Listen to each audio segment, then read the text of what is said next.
हा जंजिरी किल्ल्याचा सर्वात उंच भाग आणि या जागेवर मी एक व्हिडिओ करतो आहे।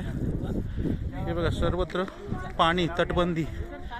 या इकडे काहीतरी खोदकाम चालू आहे।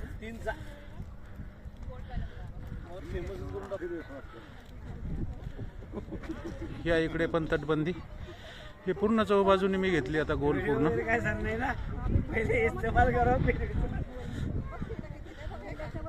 हे समोर दिसतोय तो महाल।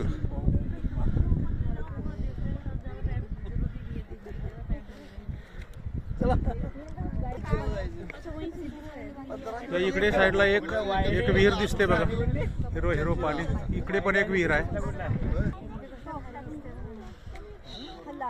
आणि ही एक विहीर आहे बघा, मगाशी दाखवलेली। हा पूर्ण किल्ल्याचा परिसर फिरून झालेला आहे।